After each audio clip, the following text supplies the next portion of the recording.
Today we are going to represent a report on investigation of antibiotic resistance and biofilm formation in clinical isolates of Klebsiella pneumoniae.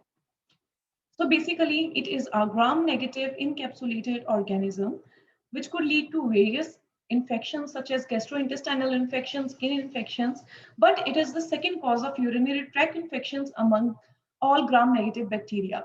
So its pathogenicity is due to three factors. One is siderophore, type 1 and type 3 pili, and polysaccharide capsule. So this is it is mostly present in immunocompromised patients such as elder people, diabetic patients, as well as in children. So there are some biggest challenges associated with it. One is that this bacteria could form a very thick layer of biofilm around it. So it is more challenging for most of the host that it could eliminate this type of bacteria from bacterial pathogens.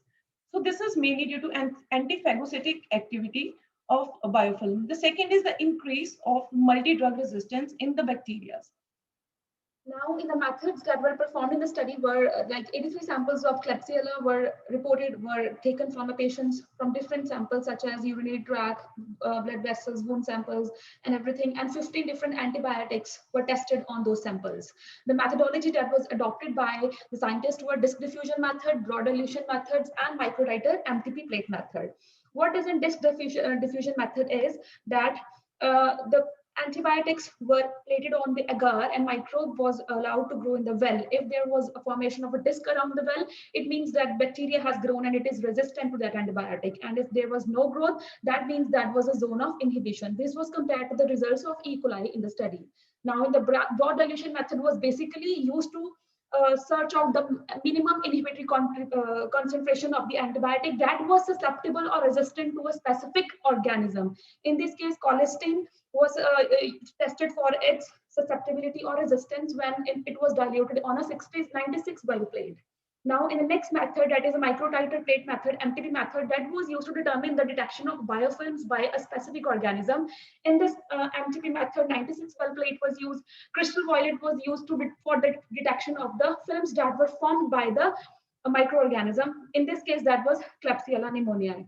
In the results which were obtained after everything was that in all the samples, the bacteria was resistance to maximum resistance, showed the maximum resistance to cefotaxime that was followed by piperacillin tazobactam. However, there was a remarkable result that was observed in the study was that colistin was susceptible to all the samples that were collected of the Klebsiella pneumoniae. Also, in the second table, it is shown that different antibiotics had different resistance towards different samples, like wound samples were maximum resistance, cefotaxime was maximum resistance and showed maximum resistance in urine, and throat samples, gentamicin showed maximum resistance in wound, blood, and throat samples. Same way, likewise, remarkable results again, that colistin showed no resistance at all, and it was the most susceptible antibiotic that were found in the case of Klebsiella pneumoniae. Table of biofilm formation, we could clearly see that there is no biofilm formation in the case of sputum as well as abscess samples. But the strength of biofilm formation in the type of tracheal samples is nearly 37%. So it means they could form the strong biofilms. So coming to the discussion, our findings that shows that there is quite high percentage of Klebsiella isolated, which forms the biofilm, and nearly 20.4% of the samples are there which could form biofilms very strongly.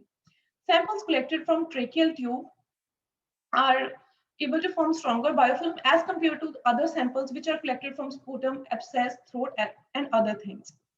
So the amount of Klebsiella pneumoniae isolated in men are quite higher than in women, and the possible reason is that man consumes more cigarettes and alcohol.